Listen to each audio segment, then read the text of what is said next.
turned the mic on. It really helped. Good afternoon. Now, you may notice that there's some seats in the middle. Why don't y'all move on in a little bit towards the middle, because there will be some people who are coming in when it's dark and they're going to trip over your legs otherwise. It's always so annoying.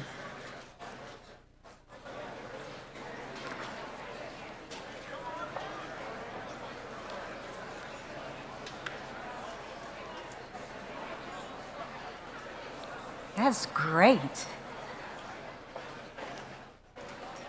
Well, hello, my name is Debbie Fant, and I'm here to welcome you to the 30th National Cowboy Poetry Gathering and Western Folklife Members Show #2.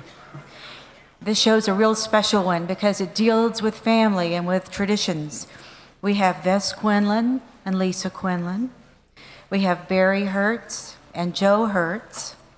And we have the Gary Haleamau Family Band. First, I'd like to thank some sponsors, Far West Chilton Engineering and the J. Lohr Winery. But I also want to thank a couple of other very, very special groups of people. First of all, the extraordinary army of volunteers that dedicate their time during the National Cowboy Poetry Gathering here in Elko to help make it a great event. Yes. And the second group is members like you who, once again, help keep the National Cowboy Poetry Gathering going and support the Western Folklife Center. Give yourselves a big hand.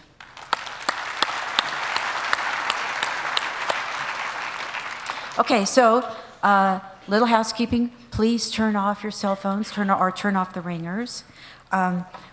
Please don't do any flash photography. You can take photographs that don't have flash, and please no filming during this. And there's one other thing that I'm going to ask of you before we start. And you may know that the shows here in the Elko Convention Center auditorium are being recorded, video and audio, for replay on YouTube.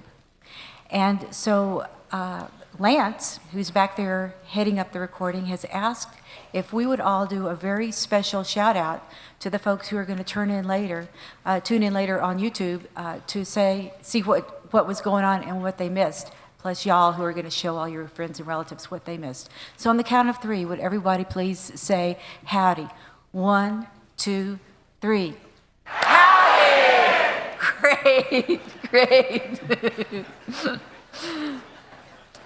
Okay, so family traditions. You know, the most important things that a family does are the things that a family decides to pass down from generation to generation. It can be a favorite pie recipe. It can be the way that you celebrate birthdays. It can be the way your dad fixed his coffee, which was the same way his grandfather fixed his coffee. But it's the traditions that people consider important that they pass down. Vess Quinlan is a writer, and he's a thoughtful writer. And he has passed this down, whether knowingly or unknowingly, to his daughter, Lisa Quinlan. They're from Colorado's San Luis Valley. They raise alfalfa and they raise livestock. Vess was at the first Cowboy Poetry Gathering 30 years ago.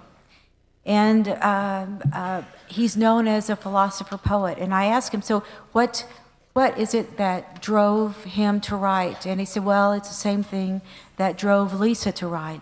It's isolation that helps you focus and is a motivating force. Vess is going to talk about family and his stories of the family, and then Lisa is going to come on and tell you her version of what happened with that family. Please welcome Vess Quinlan.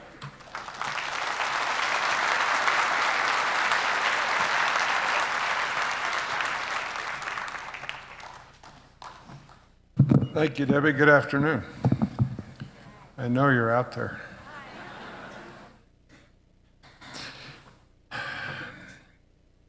When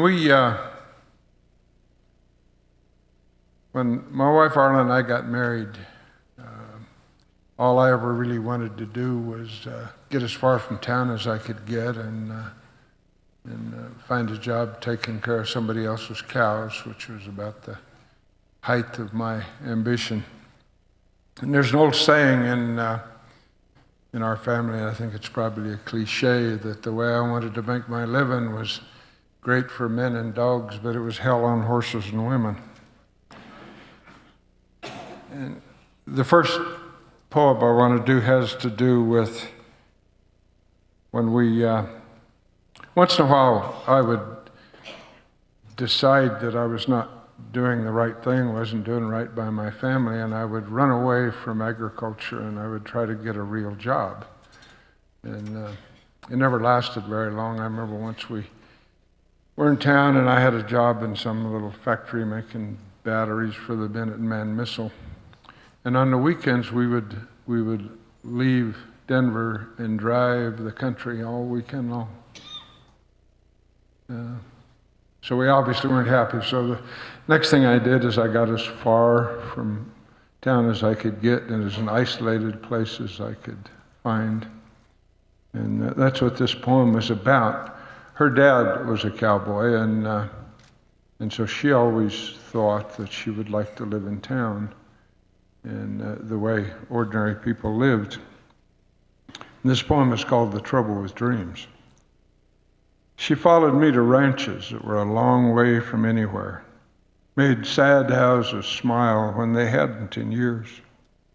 She would sometimes cry to be so far from family, with only distant neighbors, dogs, and me. A mother's work brought less distress, but still dreams, an apartment, shopping, movies, a good safe job where cows would not run over me or horses fall and break my legs. We would make new friends, go to elegant parties. She would work in a bright little gift shop. There'd be no more full ashtrays and dirty coffee cups, no cowman to talk of debt and drought, no ripe smell of manured boots, no combiotic in the refrigerator, no half-frozen calves on the porch, no dust blowing in the house, and no mud tracked on her kitchen floor. Now her dream is true. I write my little poems.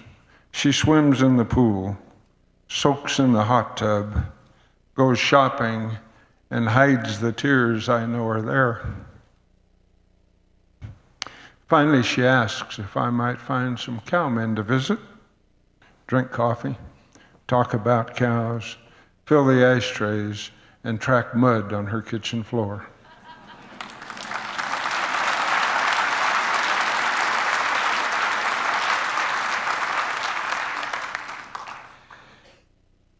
My grandmother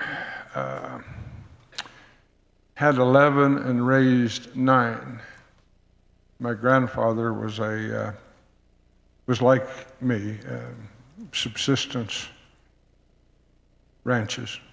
And they moved several times, lost several places, one thing and another. And she used to say things like this: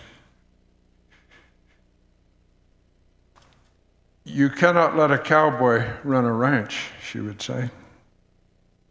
"He'll spend days, weeks even, showing a 5-year-old how to make his loop land flat and open around a salt block. Take weeks, months even, teaching a coat to set up just right. But a cowboy will keep books on a barn door with a lead pencil and never know he's going broke until the banker comes after his pickup. I did not know until grown she was talking about Grandpa."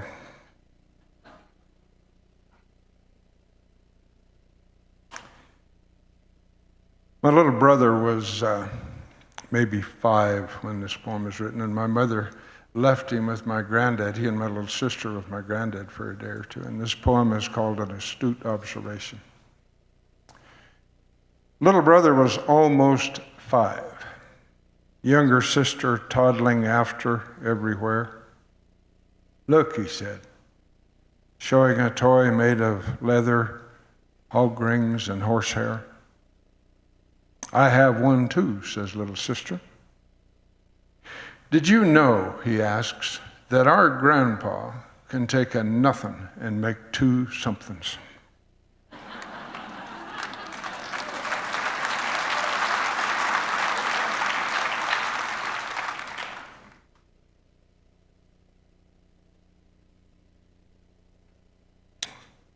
I don't know what to say about this poem. It's called The Accountant's Complaint. She leaned back in her chair and said sternly, "Finally, after all these years, I know why your outfit struggles so. Your oldest son runs the alfalfa deal and does not want to manage a farm. He just wants to grow alfalfa. Your younger son runs the cow deal and does not want to manage a ranch. He just wants to run cows. And you misraised them both and you're just like them."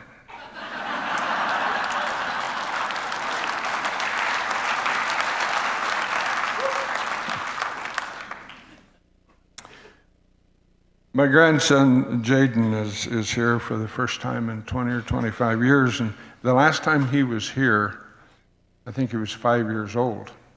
And we, on our way home, stopped off in Salt Lake, I think, to go shopping. And this is what happened. When we had enough of shopping, grew tired of "don't touch that, behave yourself and come back here," little guy and I escaped, set off afoot down a handsome tree-lined street, the best town offers, with great white houses and yards penned in wrought iron. Little guy took in all the plenty grass and asked, "Grandpa, where are all the horses?" I swelled with pride to know, barely two, he damn sure knew what grass was for. Thoughts of clean jeans, running true, vanished in an old man's grin of understanding. Raised water short on our desert outfit. The poor little buckaroo had never seen a lawn.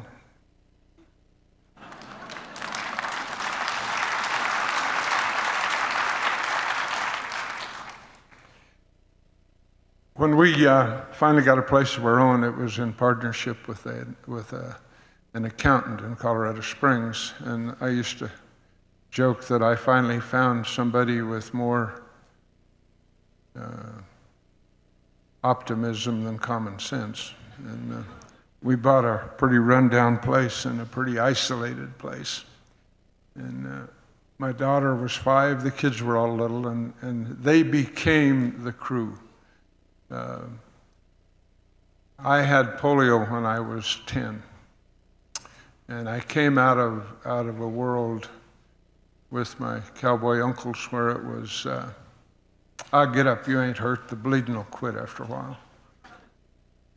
And ended up in the hands of occupational therapists and physical therapists and rules and people trying to get me to do what made sense because I was going to be crippled. And they always started the conversation, it seemed, with the words, "You must because you can't." So I ran away from home when I was about 15 and ended up working in the logwoods, following an old red mule up and down the mountain, skidding logs. So when I got my family, I said, "I'm not going to do that. I'm not going to try to make my kids do what I want them to do, and I never want to ever say to them, 'You have to do this because I said so.'" So basically, as long as they were there to change their water and as long as they remembered to pen their sheep up at night, they pretty much came and went as they pleased. My mother didn't like that. She said one time that if the kids could have been raised any wilder, they'd have been raised by a pack of coyotes. So my daughter grew up isolated there was no dancing classes, there was no ballet classes, there was no piano lessons, there was none of that stuff. When she was 8 years old, I bought her a present. It was a little red self-propelled hay baler.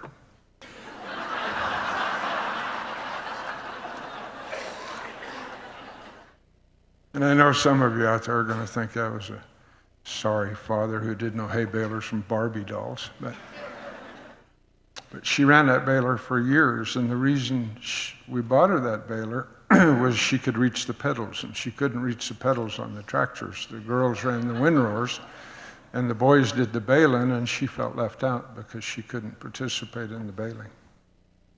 Interesting how she reacted to that. The people around us were also in agriculture. And this poem is called Generations, about how things were passed on and what we thought about all that. More than casual companions, friends, like our fathers before us. A chance meeting last met at my father's funeral. And of his father, hadn't I heard, dead in December. Sorry. We talked then about the old man, of teasing the black bull with his dad's new pickup until the beast pawed dirt at the very sound of a V8 engine. How his dad, ignorant of the game and with a caved-in door, always wondered what in hell got into that damn bull. We laugh sadly, knowing his father's death makes us the old men now.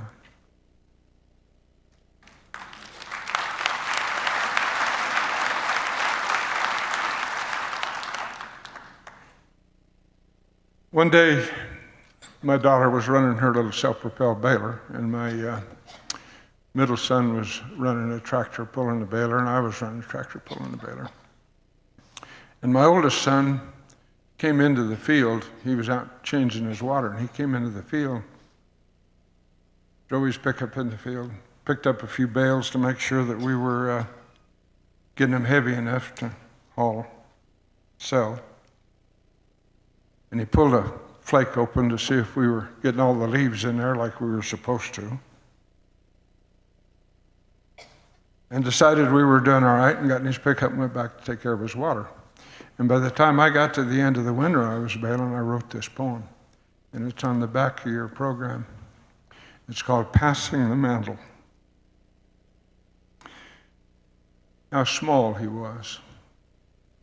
How he struggled with the work. He irrigated, fed, doctored, and learned, as I had, the difference between right and close. Then sought my approval to validate his knowing. How strange it seems, and how right, that a simple passage of time has brought us here, where I finish this day of favorite work and look to my son for his approval.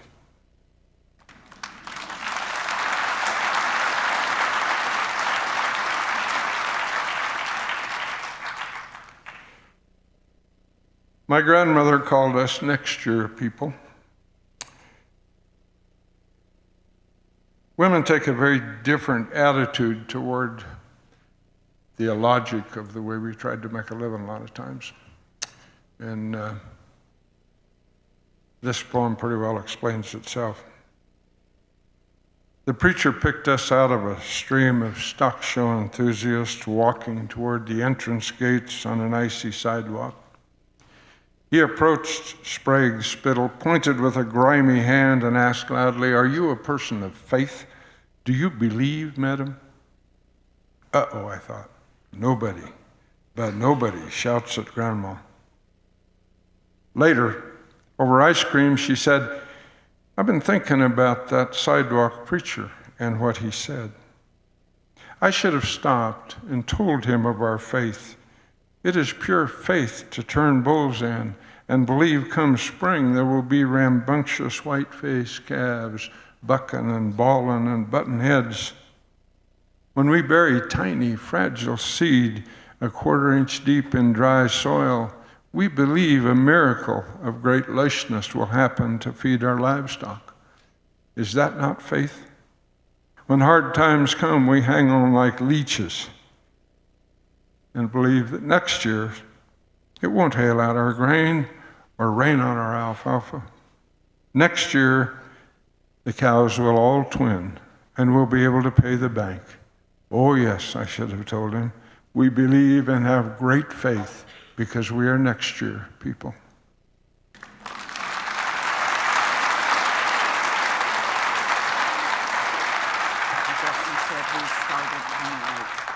No. And this is my daughter Lisa telling me that it's her turn.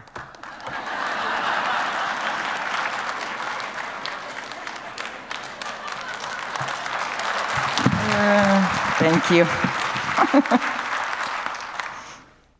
We started late, I guess, so we've got to rush through these. My dad kind of set you up with what I'm kind of going to do here with the generation thing. Mine's going to be a little different than the family, handing it down family to family. I had a lot of friends stay at the farm all summer. They were kind of from dysfunctional families, and they loved the farm because we were just so free and able to do what we wanted to do. But the first poem I'm going to do, I wrote for John Doffelmeyer, which a lot of you know him.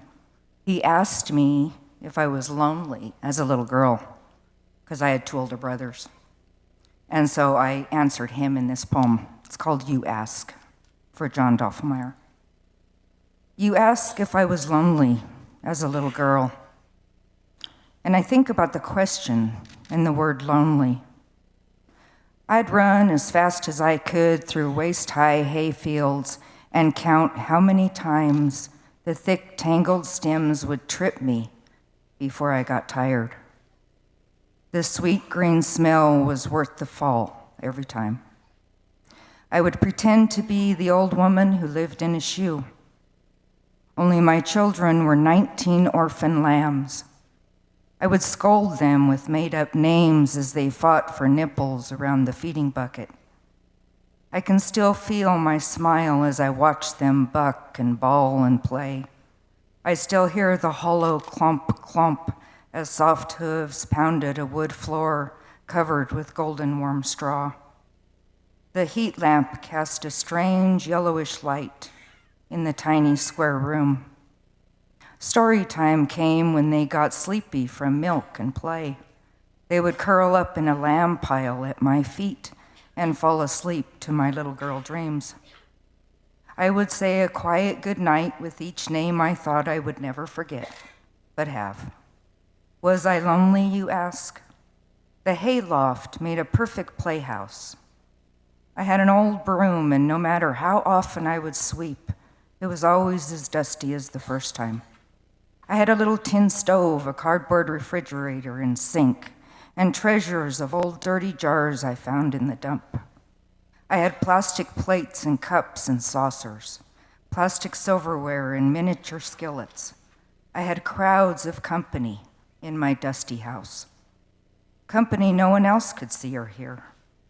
They praised my mud cakes and cookies and my invisible tea. I think about lonely as I sit here, older and different, watching snowflakes fall gently from a huge gray sky. The snowflakes look all the same, not like the paper ones I used to cut out with dull little scissors. Lonely? Yes, for the hay fields that used to wrestle with me, and my woolly children that fell asleep under a voice of innocence. Lonely for a plastic cup full of invisible tea.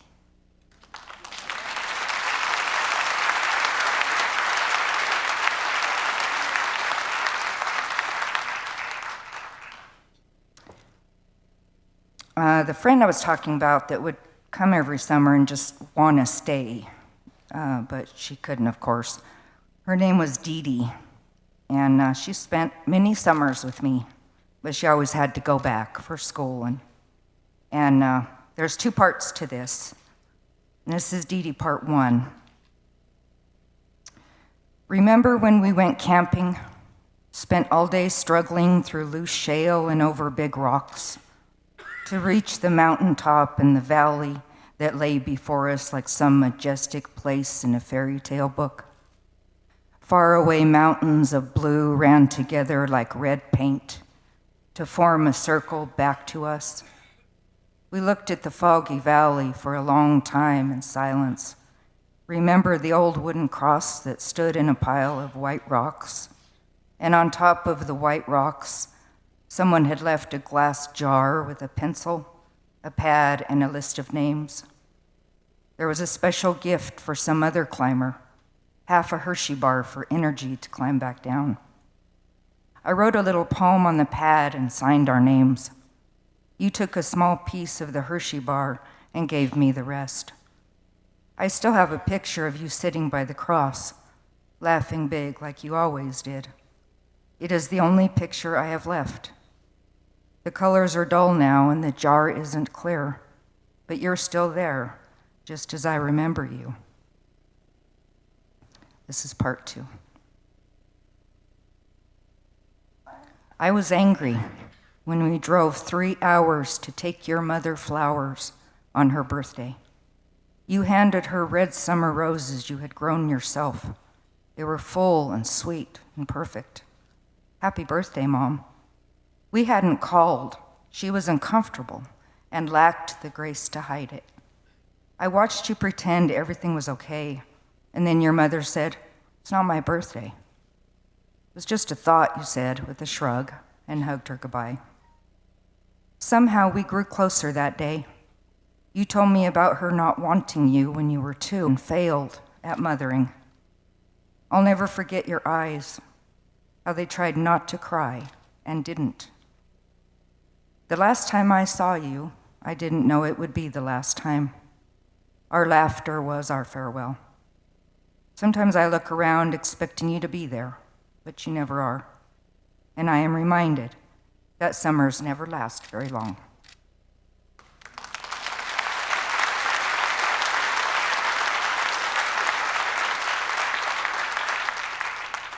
Okay, I'm going to do one more because I think we're short on time.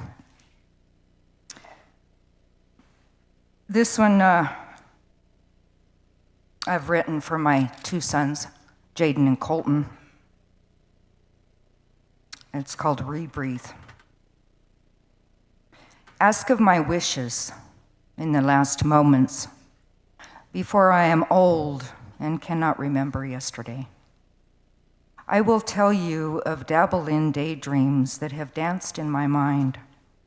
I will tell you that I did not weave a bestseller collection of warm-weighted words and mirrored meanings. Words that touch the tongue and tickle the ear. A kept and carried collection bound with power and pain. Arranged in such boastful beauty that it could burn one's gut and release boxed battles denied and hidden for so long. To realize that one is not ever really alone.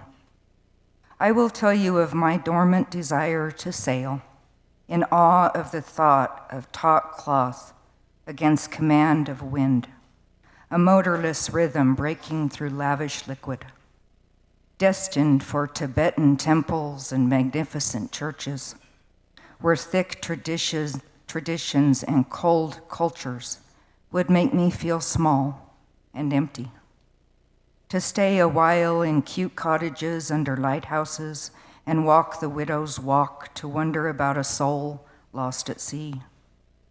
Ask, and I will reminisce and rebreathe my time as a child.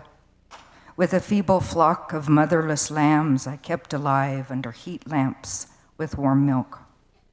Or when I would rest on crests of haystacks and watch hawks fly through a sun lowering itself into colors that will never again be mimicked for me. Ask, and I will tell you of these mere memories and marvels that in the end mean nothing. Ask, though, of my real, rare riches, of the gems and glories along my mapless journey. And you will hear of the chestless fortune that I did not search for on a dotted map. It is much more than polished silver, shimmering gold, emerald jewels, and blinding diamonds. It is a treasure beyond value I would trade for death. It is my son's. Thank you.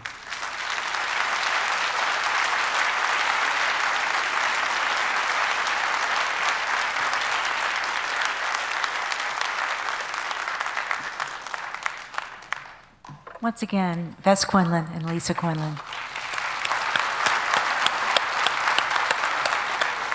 Well, we're going to continue in the family tradition. We have Barry Hertz and Joe Hertz. You've probably, for those of you who've been here before, you'd recognize Joe. He has been with Cowboy Celtic for several years, started coming to the gathering in 1998. But what you may not know is that his father, Barry, started playing guitar when he was in his teens. And when Joe was 4 years old, he saw an old fiddle that his father had and demanded to learn to play it. And when he was 6, he was quite good already. Several years ago, Barry heard an original recording of Badger Clark doing one of his own poems and was so moved by it that he decided to start putting some of Badger's poems to lyrics. And so I'm here to welcome Barry Hertz, Joe Hertz, and the multi-talented David Wilkie accompanying them. Please welcome them.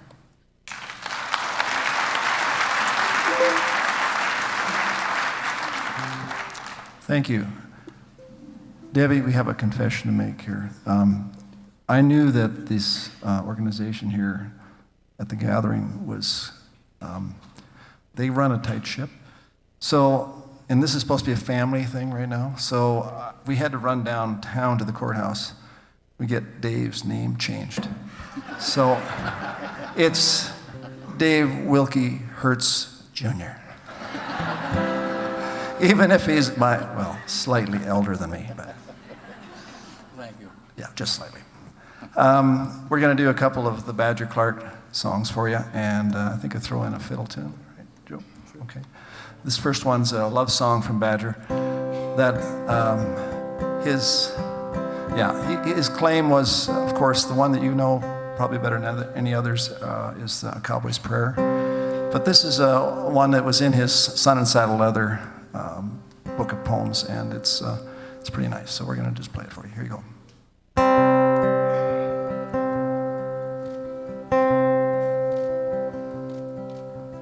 Cut loose 100 rivers, roaring across my trail, swift as the lightning quivers, loud as a mountain gale.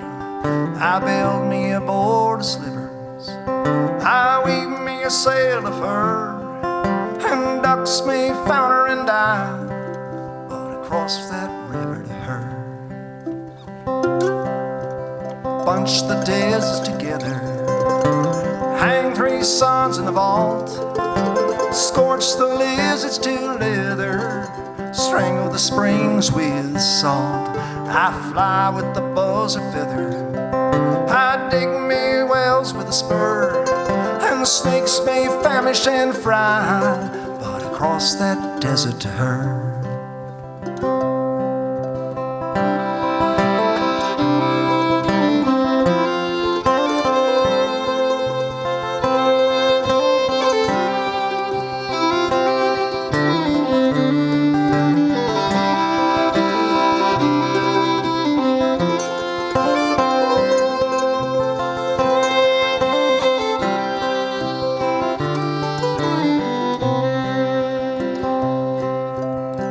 My sleep with revel, make me ride to the bogs, knee to knee with the devil, just ahead of the dogs. I harrow the badlands level, I teach the tiger to purr, for saints may wallow and lie, but I go clean-hearted to her.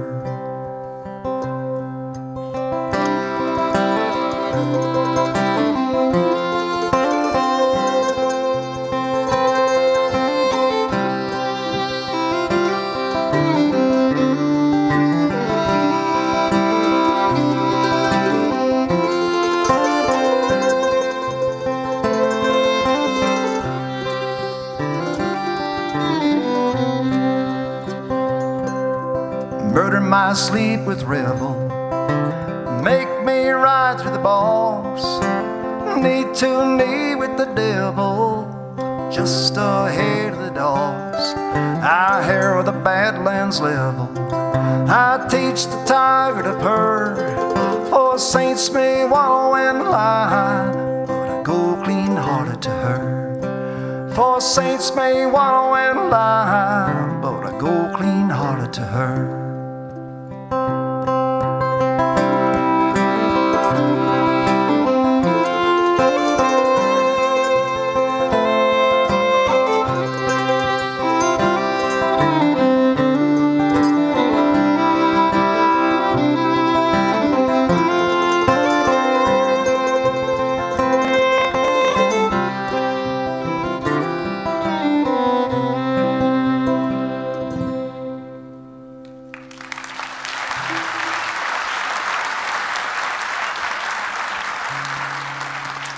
Thank you very much. Badger Clark wrote about, according to my math, I'm not exactly sure, but he wrote about 60 poems while he was living in, working in a ranch south of Tombstone. This was between 1906 and 1910.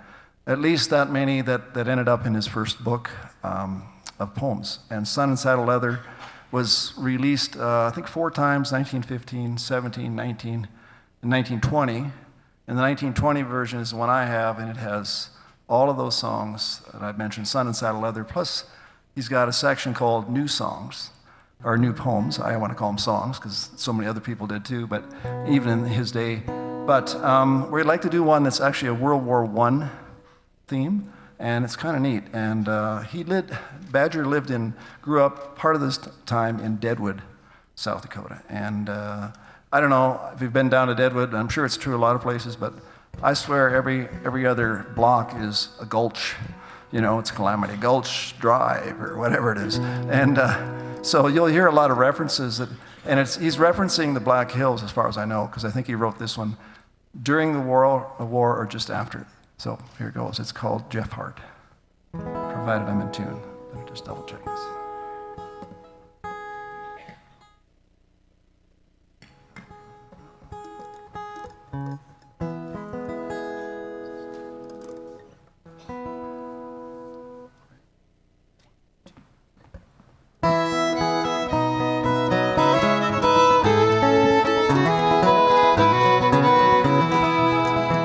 Jeff Hart rode out of the gulch to war when the low sun yelled o'er the pines, waved to his folks in the cabin door, yelled to the man at the mine. Gulch kept quiet till he passed from sight, neighbor and girl and kin. Jeff Hart rode out of the gulch one night. Next morning the world came in. His dad went back to the clinking drills. His mother cooked for the men. Pines branched black on the eastern hills, black to the west again. And never again by dusk or dawn, days in the gulch the same. For back up the trail Jeff Hart had gone, the trample of millions came.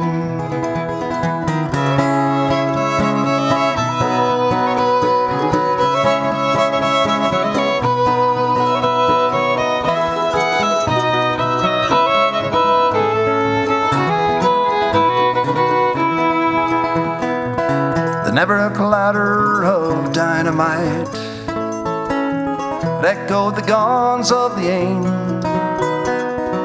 Coyotes wail in the ridge at night, was bitter with Belgium's pain.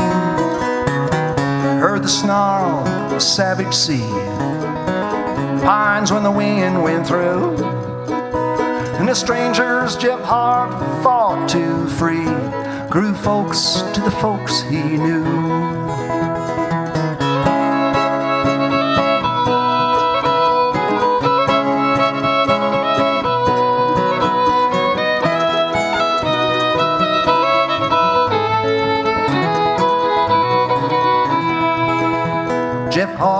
drifted for good and all to the ghostly bugles blown. Far French valley that saw him fall, blood kin to the gold she has grown. His foreign folks, ours by right, friends that he died to win. Jeff Hart rode out the gulch one night, next morning the world came in.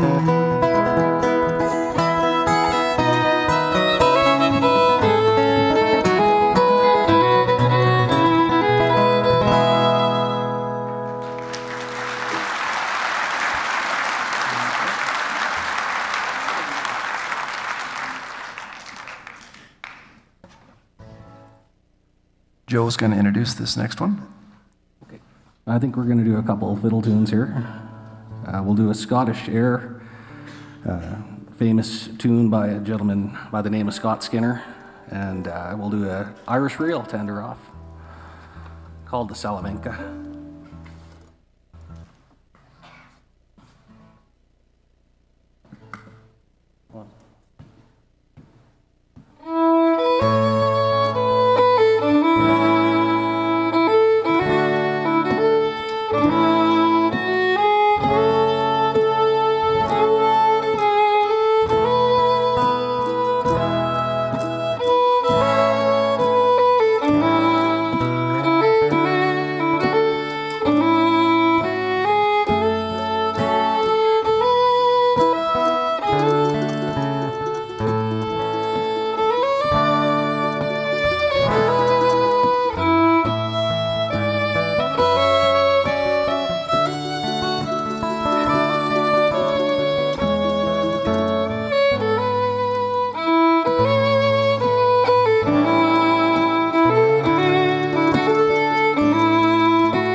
Let's have another big hand. Barry Hertz, Joe Hertz, and David Wilkie.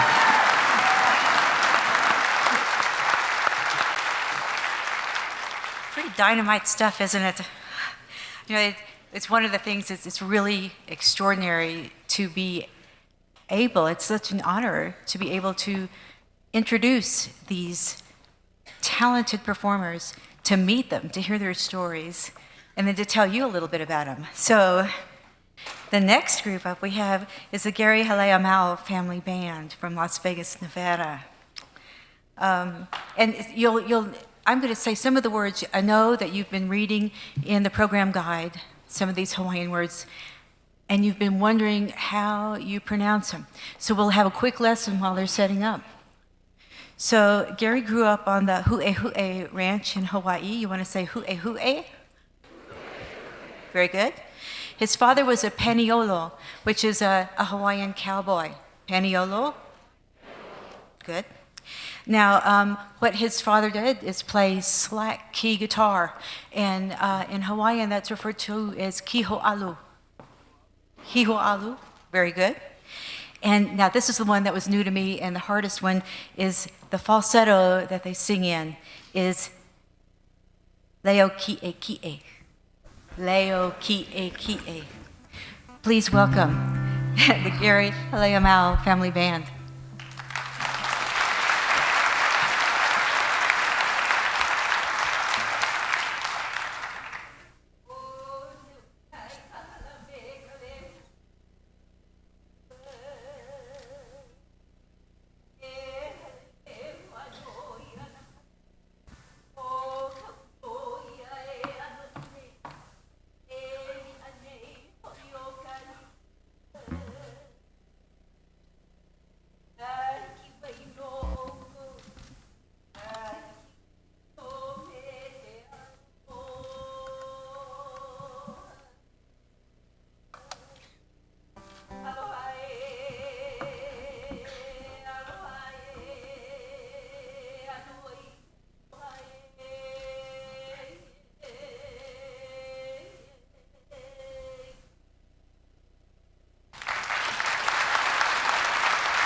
Ano ai ke aloha. Mai ka iloa. My name is Sheldine Kaleimomi Haleamau, and what you've heard is what we call oli. Prior to any musical instruments or any kind of implement that we would use in hula, as part of our heritage, we had oli that kept track of events that occurred, family genealogy, and then mele, or music, with the accompaniment of the guitar and the ukulele. We have mele. So we say, aloha kako, welcome everyone. We are so pleased and so blessed to be here with you in this place, a place where you shared with us your heritage, and we are here to share with you our heritage, the Hawaiian culture, who we are as a people. Say, aloha.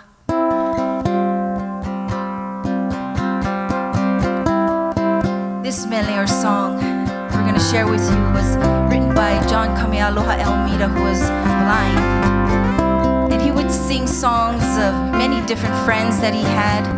And the songs that he shared or wrote were songs of his women friend, and how he would differentiate between either would be by the scent. And he gave each one a flower, a name of a flower. This one was the white flower that you would see on the cactus plant, called the Panini Puakea.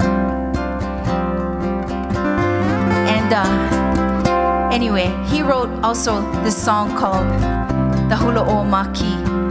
It spoke of a ship. It was a love song, a ship that was enreefed outside of the island of Kauai. And the Malulani was another ship which went to look for the Maki. And the captain of the ship's name was Hailama. And the story goes that for both mele, that they sought out their love. They became friends at first and then became lovers. So we share with you this mele, Hula o Maki.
Iana ka puana Au hea iho nei La o maki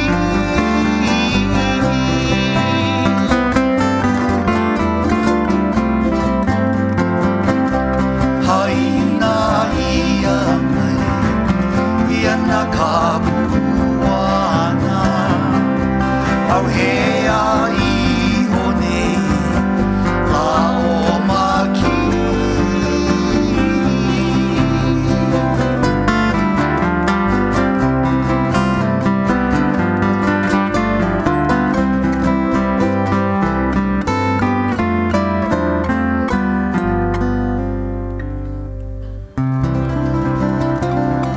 Beautiful Mele entitled Hula O Maki. Mahalo.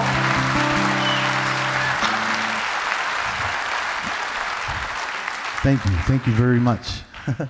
You know, it is a pleasure and an honor for us to be here this evening, and we just like to say thank you and mahalo to all of you. And we'd like to share our next Mele, and we'd like to give a shout out to Nevada Arts Council for their wonderful work in Las Vegas. We're from Las Vegas. Hey, hey. And of course, to all of you, everybody involved in putting this wonderful event together, we so appreciate it and thank you. How's about a big hand for all of them?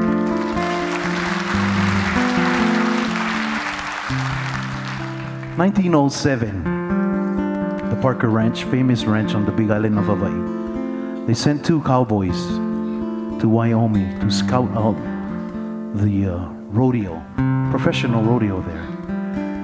Ekua Purdy and Achi Ka'ao. When they arrived, they noticed that, hey, because we Paniolo, we can do this too. So they went back to Hawaii, regrouped, came back the following year, and Ekua Purdy won first place. Eo e Paniolo. We share this Mele with you entitled Wyomina.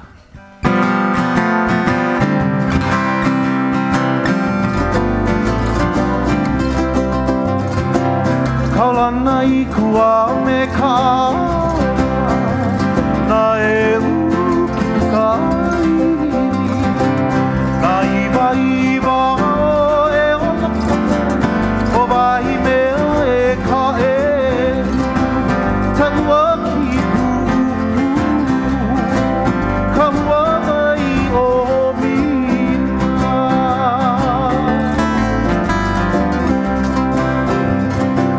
kaulana I kua me ka na e uka na iwa iwa e ona o vai me e ka e tanua ki pupu tanua mai o mina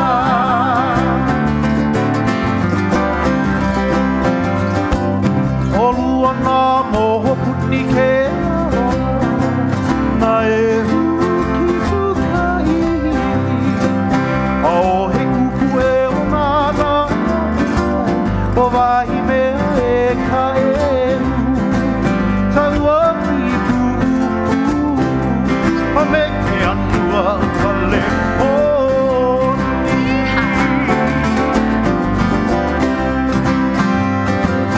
Olua na moho puni ke ola na e uki pukai Ao he kupu e o nana o vai me e ka e Taua ki kupu a me ke anua o ka le poli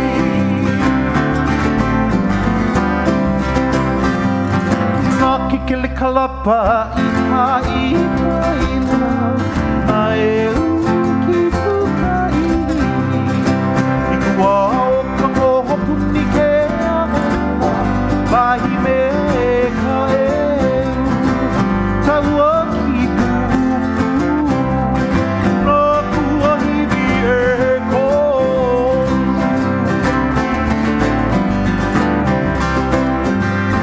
Nā ki kele kalapa I hai maina na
you. We're going to take you to the island of Kauai. You know what's so awesome about this is, I grew up in the valley, Hanapepe Valley, on the island of Kauai. And I grew up getting my food from the ocean. He grew up in the hills of Kalaua on the island of Hawaii on Hu'ehue Ranch. And I'm looking at him and I'm saying, what an amazing thing, because, oh my gosh, I would never have thought I would have met someone that lived on a ranch. My mama and my daddy, I don't know what they thought, but not having to do with the ranch. But you know what? My father-in-law, I call him my dad, because when I met my husband, he was such a beautiful person that, when I first met him, I went to their home at Hu'ehue, and little did I know he was going to kill a cow. And he told me, girl, come here. And I said, oh my gosh. I just graduated from Kamehameha Schools, which is up in the hills on the island of Oahu. I had never touched a hoof of a cow. I ate whatever I want. I had whatever I wanted, but not touch a cow. She was spoiled. So when he said, girl, come here and hold this, I was like, and then he split open the belly, and I was like, oh my God. And then they ate that belly, and I was like, holy cow. This is amazing. But you know what? My father-in-law, he knew how to live. He knew how to teach their children how to live. And they lived off the land. They knew how to hunt. They knew how to kill what they hunted. They knew how to smoke their meat. They knew how to do everything. And they had chickens, they had goats, they had all kinds of animals. And I said, oh Lord, thank you, Jesus, because they put us together for a reason. And but anyway, so we're gonna share this song with you. It talks about my dad, his dad, but my dad, because he's such a beautiful person. But I'll let him do this for you.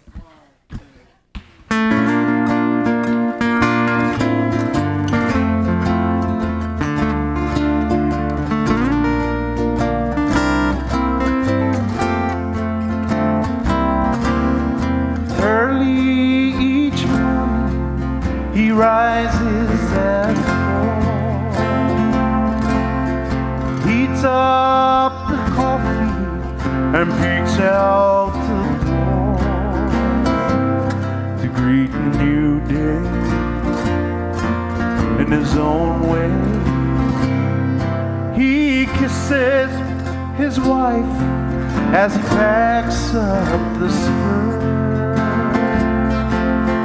always contented to be only hers. He's a cowboy, a hero, my dad.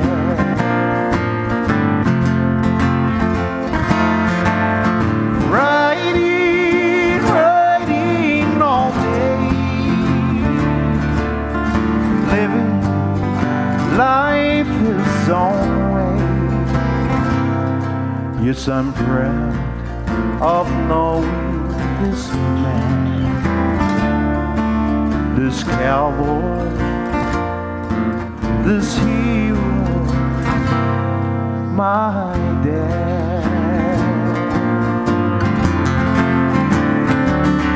The envy of many who work by his side. He never complains, always working with pride. On the ranch land with the cow hands, the lines on his face tell the story of strength. A constant reminder of what life has meant to this cowboy, this hero, my dad.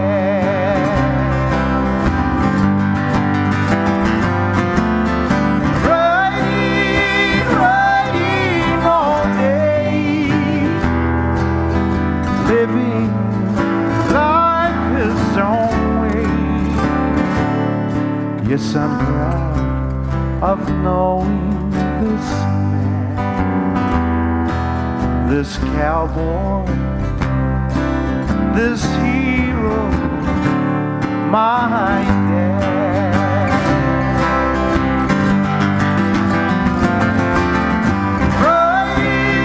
Riding all day, living life his own way.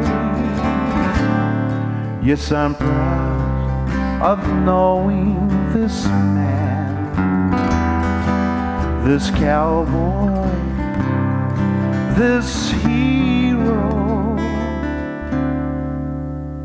my dad.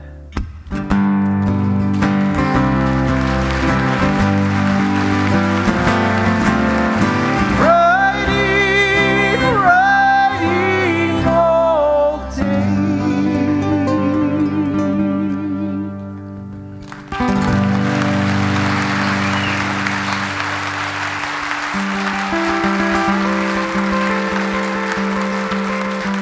Thank you so much. And I explained about this song a little earlier, and it's about this beautiful white flower called the Panini Puakea. And Hey, I have an idea. Why don't you dance a hula?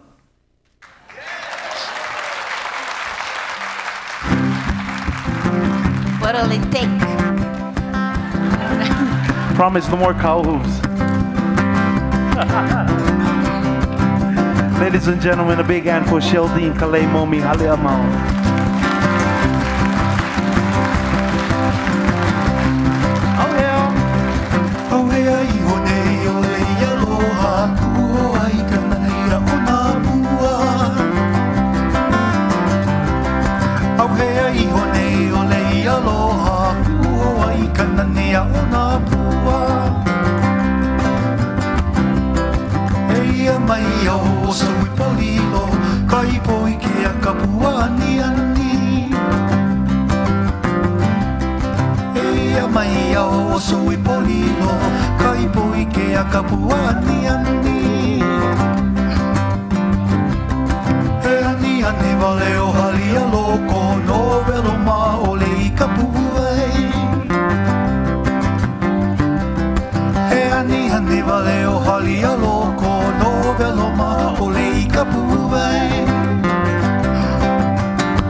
Thank you very much. We're going to do our last number for today. Again, we thank all of you. Mahalo.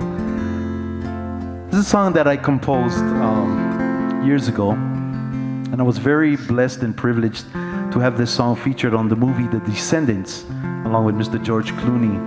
I didn't sing the song, somebody else did, so it wasn't the same, but nevertheless, it was still my song. Wasn't as good. Anyway, growing up, I had a lot of uncles that yodeled, and they sang around the table after a hard day's work as they drank and just fellowshipped and told stories and just had a great time. And I was very intrigued by what they did, so I approached one of my uncles and I said, "Hey, can you teach me how to do that?" So he said, "Okay, here's the secret, boy. Get a block of ice, put it in your mouth.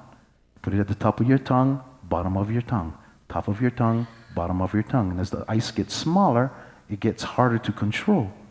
And lo and behold, I got it. I think. We'll share this song with you. We thank you again. Aloha no mahalo, and God bless.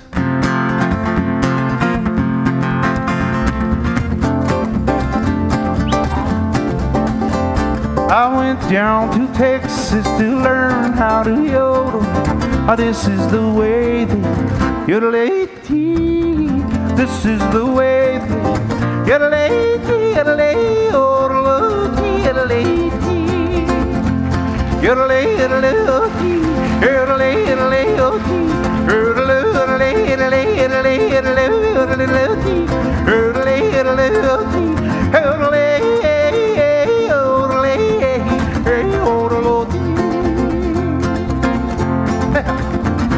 Plantation girls, they do like cowboys. A cowboy must know how, and a cowboy must have cow. Oh, with his boots, saddle chirps, and his spurs. I'm a down-headed Tahitian cowboy, riding on the range every night. The vahinas are thicker than cactus, and I'll never ever ride this range again.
Aloha, thank you.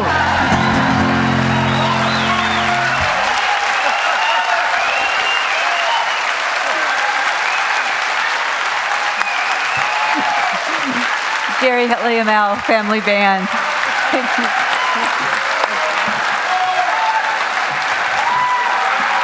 Let's have another big hand for Vess and Lisa Quinlan, Barry and Joe Hertz with David Wilkie, and the Gary Haleamau Family Band.